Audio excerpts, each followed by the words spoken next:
Hello, this is Seth Perkoltz with Blend Precisely, and I'm taking over the lives from Katrine for now. So hello, and feel free to write any questions you have in the chat. So this week, we decided to take a look at, can you trust Blend Precisely? So this has come up a few times. Some of the more creative and meticulous aromatherapists, they're using our product, and others like Lab Aroma and Dropsmith do little comparisons to say, is this right? Is this what my school taught me? Am I getting the right results? So I thought I'd poke at a few things today that you might not be aware of, and to describe an issue that one of these creative people challenged us with recently.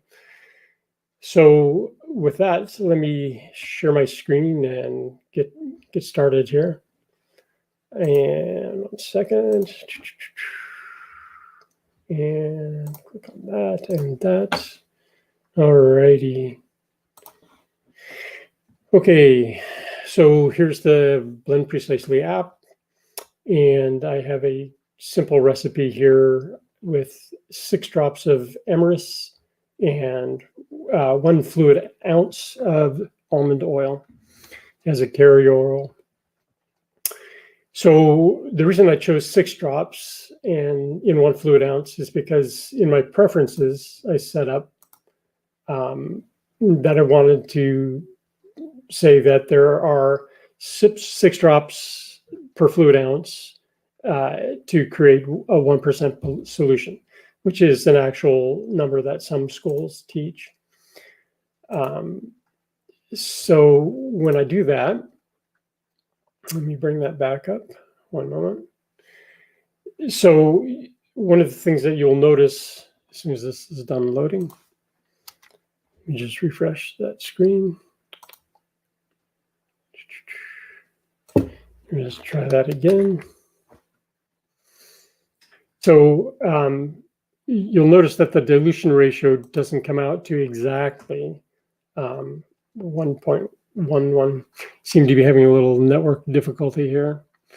Okay, well, while that's happening, one of the reasons that you don't see an exact 1% dilution ratio is because we're actually doing calculations based on grams. And I've spoken with a few people, some of the top professionals in the field. Bev Hawkins is one of those people. And in talking with her, she said, yeah, I agree, that is the right thing to do. And the reason we're using grams instead of fluid ounces is because every ingredient has a density to it. So, for example, rosemary has a density of 0.959, I believe, and the carrier oil will have a density of 0.91. So the volumes will change depending on the distance, on the particular oil, but the amount of grams in there will not. So the grams gives a baseline of what's actually happening in the oil. Okay, it looks like we have this back. And so this is what I was talking about. You have this 1.11%. The school teaches that 6 drops in 1 fluid ounce should give you exactly 1.11%. So to make this clearer, in this diagram, you can see that from the weights here, we have 0.3 grams of Emrys and 26.9119 grams of almond oil.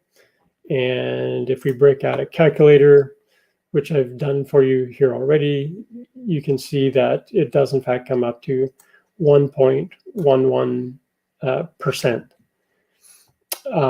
So I hope that clarifies why it may not be exactly 1% from what you were taught in school, but it is very precise when it comes to comparing the essential oils and the non-essential oils to give you the dilution ratio.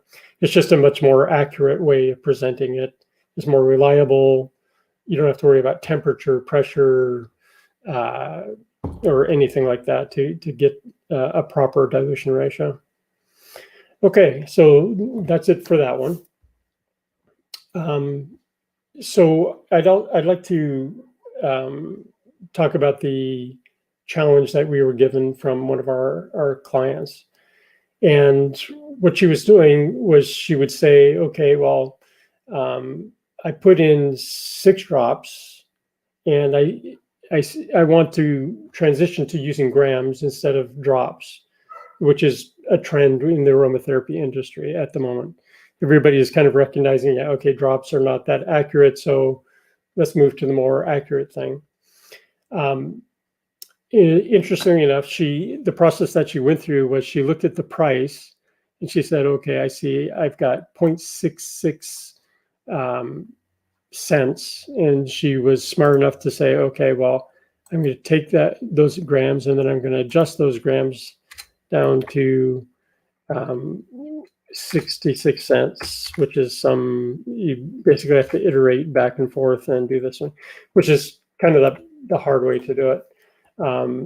As I pointed out previously, if you want to know how many grams are in a specific thing, you just click on the more statistics and it will tell you right there what those values are.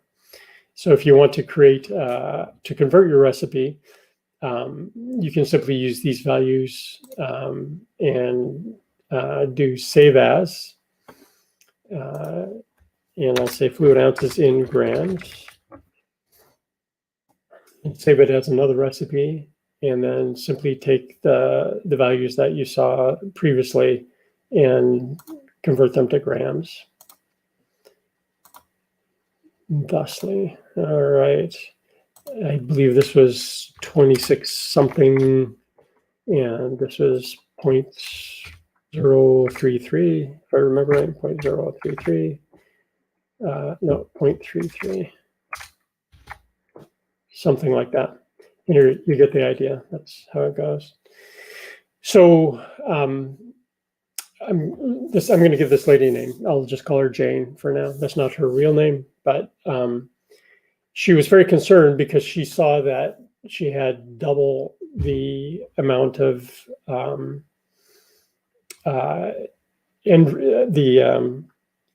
she was off when she actually tried to measure it out in grams by actually taking her dropper and dropping out and putting it on a scale to see, well, how many grams does it actually take to get to this volume? And she found out that she was having to put in twice the amount of drops. So she immediately suspected the program, which is good. It's good to test and challenge and find out where the source of error was. And I have a chart that kind of explains what happened. So she was using 6 drops. Sorry, let me just give you an overview here. So the blue is what the blend precisely is calculating, and the green is what's measured, and the difference is the percent difference between what she measured and what's happening in blend precisely. So this row number 3 here, this is what she did. She was basically, she said, I've got 6 drops and 6 drops equals 1%. So there's 2 units, just to be clear. There's the drops per fluid ounce and there's the drops per milliliter. And there's some conversions in there that are a little tricky, but this is equivalent. So in Blend Precisely, we do everything as a baseline in drops per milliliter, just so we can calculate things without getting confused. So according to Robert Tisserand in one of his famous How Big is a Drop blog post, 20 drops per milliliter is actually all the way at the extreme bottom of how many drops per milliliter there are. And as you can see, her actual measured amount was 96 drops, which is almost double from what the program was saying. And so that's 180, approximately 100% increase is basically a factor of 2. So she was having to put in twice as many drops. So Katrina and I got together and we did a bunch of measurements ourselves. We were using Floriana and she was using doTERRA. And we did all these little calculations to figure out what the heck is going on here. So from our experiments, the number of drops per milliliter was actually closer to 37, at least with the Floriana drops. So this is one of the reasons not to use drops and to use grams or some other weight measure as a baseline, or even percentage blending, because it's just hugely variable. You'll note that even for Katrina and I, she actually did one, and she came up with a different number of drops for each of the oils than I did, and so it's a little bit tricky, even if you're trying this. So, but the scale won't lie. You say I want 10 grams of whatever, you get 10 grams. You don't have to guess how many drops that is or anything like this. So that's pretty much it.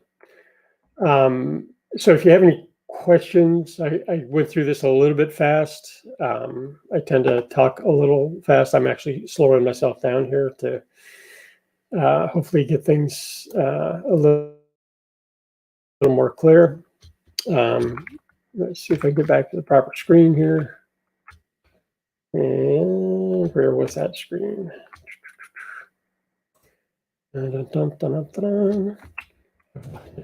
here we go. Alrighty. So I'm going to take this out of screen sharing, and so you can see me. All right. So thanks very much for taking a moment to watch another live, and I hope that adds some clarity. We do try really hard to make this thing accurate. We gather consensus from other people, schools, people you know, some people you don't know. But we're really trying to make a tool that works for you. All right, well, that's it for this live, and I hope you have a nice day and blend happily. Bye.